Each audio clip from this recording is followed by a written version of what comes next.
Welcome back to all of you. I hope you have seen my first video. In that we had discussed about your first chapter. Actually, that was what the living word. In that I have told you about the reduced portion, means whatever is the remaining in that chapter. I have told you about that, and I hope all of you understood very well.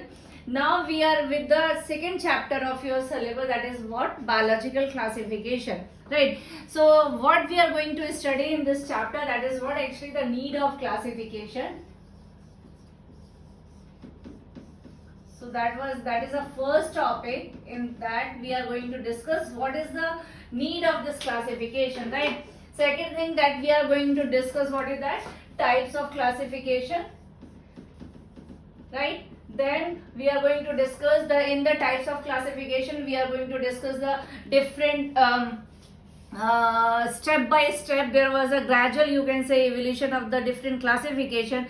First time it was of 2 kingdom, then 3 kingdom. It is like this.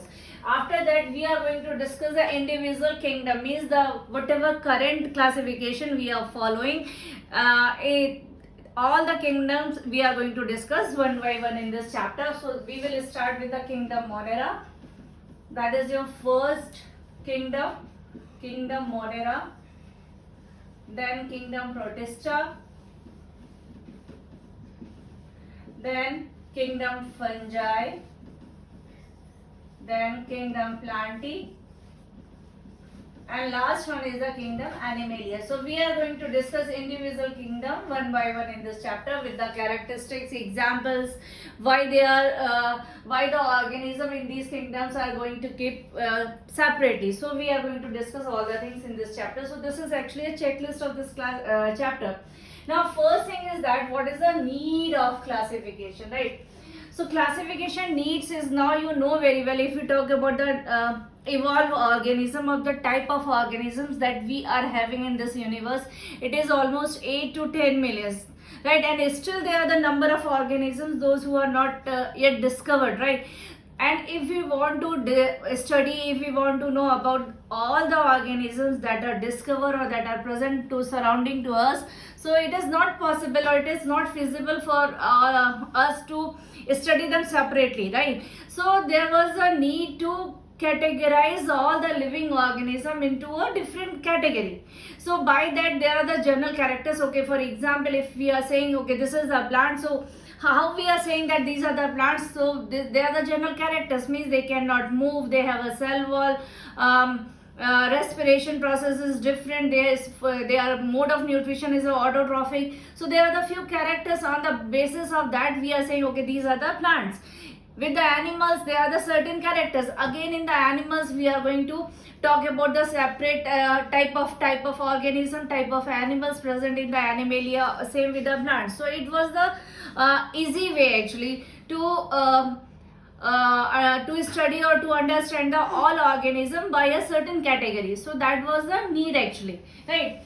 So on the basis of that need, Aristotle was the first person. Aristotle was the first person who introduced the classification, right? So he just categorized, or you can say he just divide the plants and animals into what? He just give the plantae into 3 types. That was a tree, shrub and herb. So this was a simple classification done by him. And in animals, in animalia, he just did what? The animals, those who are having a red blood cells and those who are not having a red blood cells. So on the basis of that, what he did? Anemia and the anemia. So these are the categorization of the animals. But this classification was not totally accepted, because when we are seeing the different other organisms, so where we are going to put them? So that was the need. So after Aristotle, so this was the first thing that was come in the classification, or you can say that was the first person, right? After that there was a person, name of that person was a Linnaeus, right? Linnaeus again categorized all living organism into 2 categories, that is what? Plantae and Animalia, right? Plantae and Animalia. Children, listen carefully, because I think you have studied these things in the ninth also. So what is that? If we talk about the Plantae, first of all we should know what they are the type of organism, and all that type of organism we are going to categorize into different category. In general way, if we talk about they are the bacteria, they are the virus. In plants, if we talk about the algae, then there is a bryophyta, then pteridophyta, gymnosperm, and geosperm, right? So this is a general category that we are going to differentiate into the different kingdom or different category. Nowadays we are saying that we put into a different kingdom, but earlier it was not there.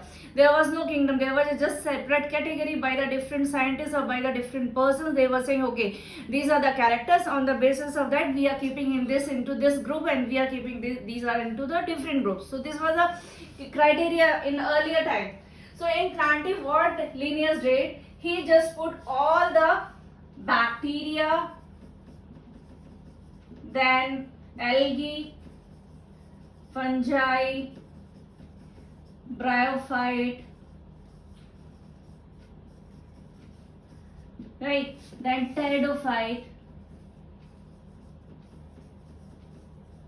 and last one he spermatophyta.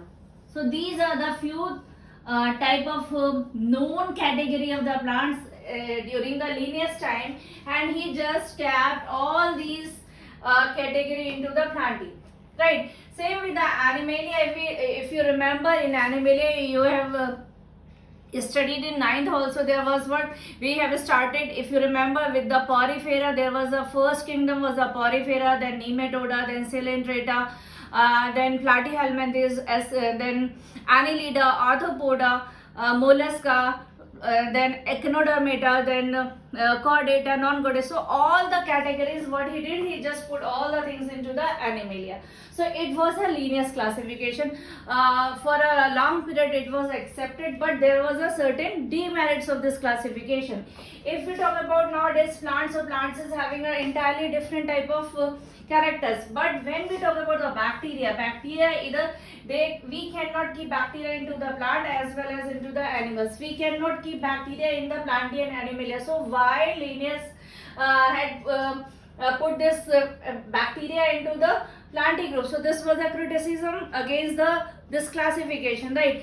After that, there was a what? There is a differentiate between the, if you talk about the bacteria, they are the prokaryotic, right? If you talk about some of the fungus, some of the algae, some of them is a unicellular, some of the multicellular. So how on the basis of what character Linnaeus put all these living category of the organism into a single group? So that was a criticism. One more example was there. If we talk about the virus did not get any place in this classification, because they are not living. They are not a living and not a non-living. There is a connection between that. So virus is nowhere in this classification. So again the question was there, where we are going to put the virus? Is there any separate kingdom? So this was the again criticism again about this classification. One more is there, if you remember, Euglena, right? Euglena is having a mixotrophic of mode of nutrition. You can say it's a connection between the plants and Animalia, you can say. But in the Linnaeus classification, it is not mentions anywhere. So this was again the demerit of this classification, right? So on the basis of these things, again there was a one person, name of that person was a Haeckel. So he proposed 3 kingdom classification. So what Linnaeus did the 2 kingdom classification, that is a Plantae and Animalia. So Linnaeus did 2 kingdom classification, right? When we talk about the next category, so what was that? That is a Ernst Haeckel was a person who proposed 3 kingdom classification. What he did, he actually separate one group that we call as a Protista. So according to the Haeckel, there was a 3 kingdom: Protista, Plantae and Animalia. So what he did, he just take out this algae, fungi, bacteria, and some of the bryophyte from this Plantae group, and put where into the Protista. So that was a Haeckel contribution in the classification. Again, there was a question. If we talk about the bacteria is a cellular, right? If we talk about the fungi is is a autotrophic, right? Bacteria is a mixotrophic, means they can behave as a autotrophic, they can behave as a heterotrophic. Now question is this, if you remember, or I don't know you are clear with this or not. Autotrophic mode of nutrition means those who can prepare their own food, right? Heterotrophic means those who are not able to make their own food. Mixotrophic means they can behave like both autotrophic as well as heterotrophic. So there are the few things that are different with the bacteria also. So fungus is what? They are the heterotrophic. They are unable to make their own food. Algae is what? Autotrophic. Bacteria is what? If we talk about the fungus and bacteria, so cell wall of the fungus is made up of a different material. If we talk about the bacteria, they are having an entirely different cell wall. If we talk about the cellular structure, bacteria is a prokaryotic, typical prokaryotic organisms, means they are typical, means they don't have a well-defined nucleus, they don't have a you can say membrane-bound cell organelle. So that was, so again there was a question, how we are keeping bacteria, algae, fungus and some of the bryophyte into the Protista, and along with that, from the Animalia also there is a one kingdom that is known as, one phylum actually, sorry, Protozoans. Right? Earlier this protozoans were kept where in the Animalia group in the Linnaeus classification, right? But what happened when the Haeckel proposed three kingdom classification, he just took out this protozoans from the Animalia and put into the Protista. So in the Protista, how many type of organism he kept? So that is a protozoans, bacteria, algae, fungi and some of the bryophytes, right? So but when you see the structure or characteristics of all the organisms, they are different to each other, right? So again question came, how the bacteria is keeping in phylum kingdom Protista. So after that there was a person, name of that person was a Copeland, right? He proposed 4 kingdom classification. And what he did, he just proposed 4 kingdom. What he did, he just separated this prokaryotic organism from the Protista. He proposed another kingdom, that is the Monera. Monera, Protista, Plantae and Animalia. So this was what? This was the Copeland contribution, and sole member of this Monera was a bacteria. All the category of the bacteria you can say where now it is in the Monera group. So this was a contribution of the Copeland. Now again question came back. In the Protista, what was there? Fungus is there, protozoans is there, some of the algae is there. Again, there was a question. If we talk about the protozoans, some of the protozoans is autotrophic, some is having a heterotrophic mode of nutrition. If we talk about the fungi is not having a autotrophic mode of nutrition. If we talk about the cell wall structure, they are having an entirely different cell wall structure. If we talk about the protozoans, they have entirely different characteristics. So again there was a question came, how we are keeping protozoans, fungus into a same kingdom. So after that there was a person, name of that person is known as R.H. Whittaker. So nowadays also we are following this person classification, and he proposed 5 kingdom classification, right? And that 5 kingdom classification was like this: Monera, Protista. He just take out fungi from the Protista group and make a single kingdom for the fungus, fungi, Plantae and Animalia. So this was the 5 kingdom classification, and it was based on the 5 characteristics actually. If we talk about the on the basis of how many characters we take a propose this 5 kingdom classification. So first one was a cell type. Second is the cell wall. Third one is the nuclear membrane. Fourth one is the body organization.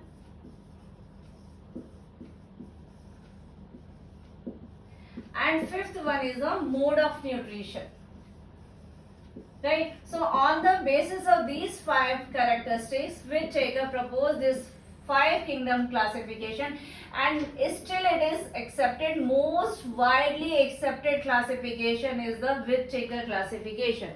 Now if we talk about, now we are going to see each of the character for each of the kingdom, right? If we talk about the cell type, so strictly cell type means prokaryotic or eukaryotic, right? If we talk about these 5 kingdom classification, just Monera is the kingdom that is prokaryote in nature. Rest of is what? Eukaryote. Eukaryote, right? So this was a difference. Typical prokaryotic cell organisms are kept where? In the kingdom Monera. It was very clear now. If the organism are, or the organism cell structure is what? They are a prokaryotic cells, means where we are going to put? We are going to put in the kingdom Monera. So it was very clear from the Whittaker classification, right?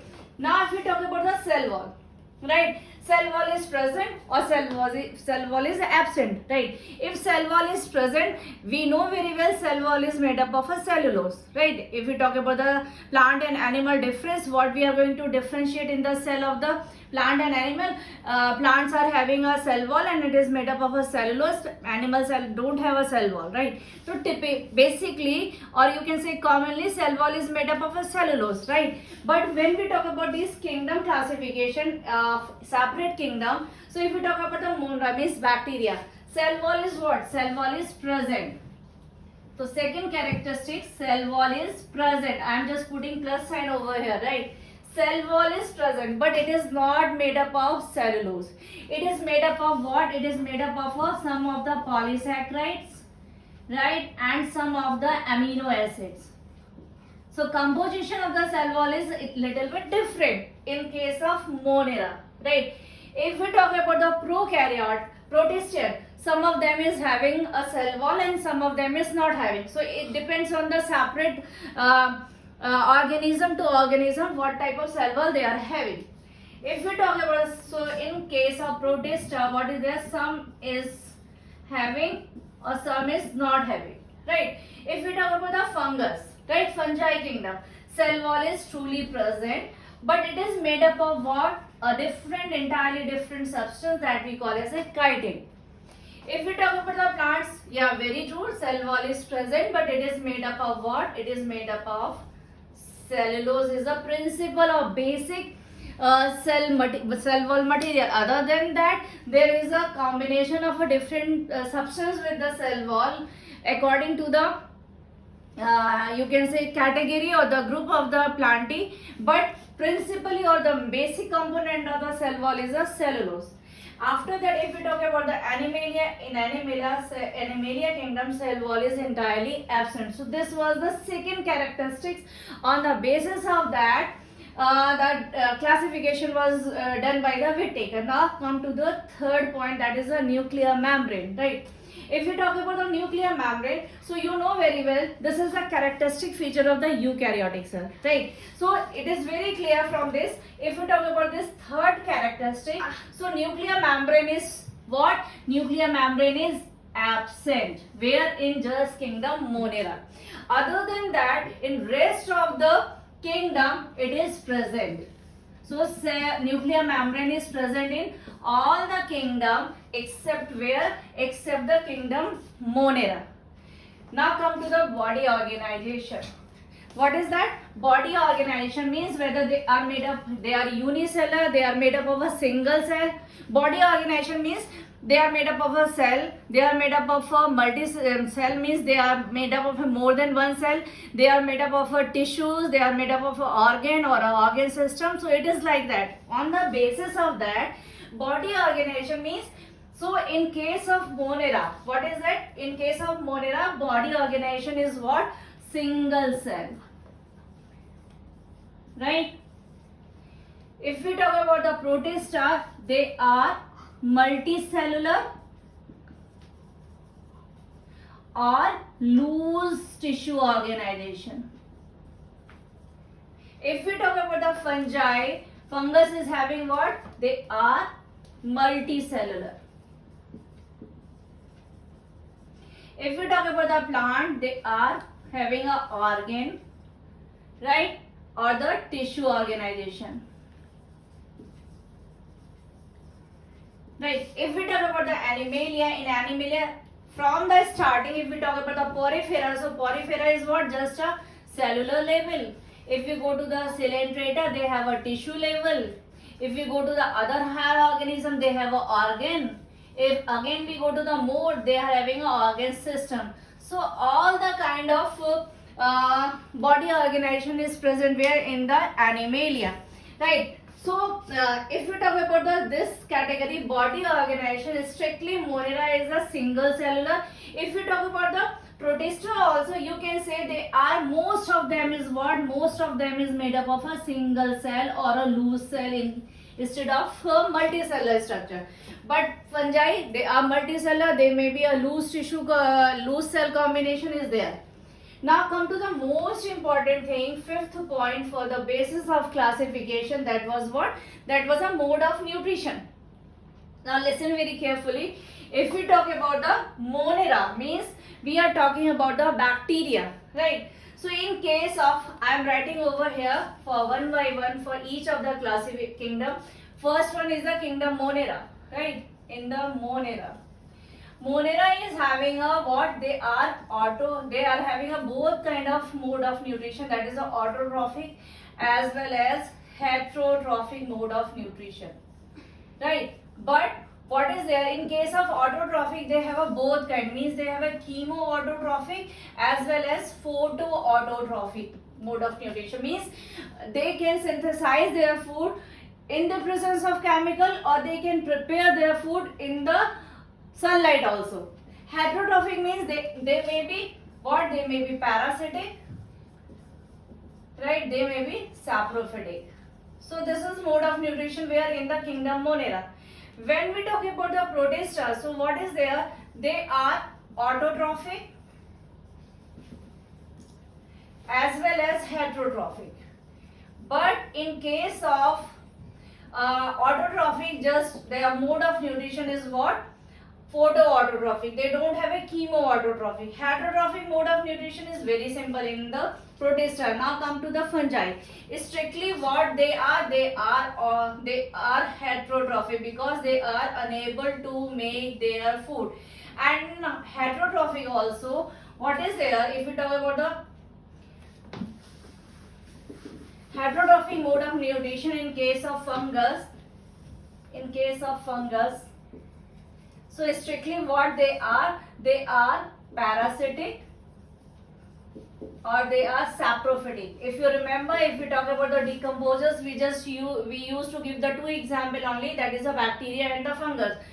So in case of fungus, mode of nutrition is a heterotrophic, and being a heterotrophic, they are not holozoic, they are not something else, they are what? They are parasitic and the saprophytic in mode of nutrition, right? Now come to the Plantae. Plantae is what? This is the fourth kingdom, and they are strictly what? They are autotrophic in mode of nutrition. Now if we come to the fifth kingdom, that is the Animalia. So in Animalia, mode of nutrition is what? Heterotrophic. So this is the basis on that there is a classification was done by the Whittaker, and this is the most accepted classification. Still we are following it. So children, today I have told you about the need of classification, the criteria took by different scientists to classify the living organism, and in the next video we will start with the separate each kingdom one by one with the characteristic, with the mode of nutrition, with the type of different organisms, why we are putting them into that kingdom. So we are going to discuss all those things in the next video. So I hope you will understand all these things. Thank you.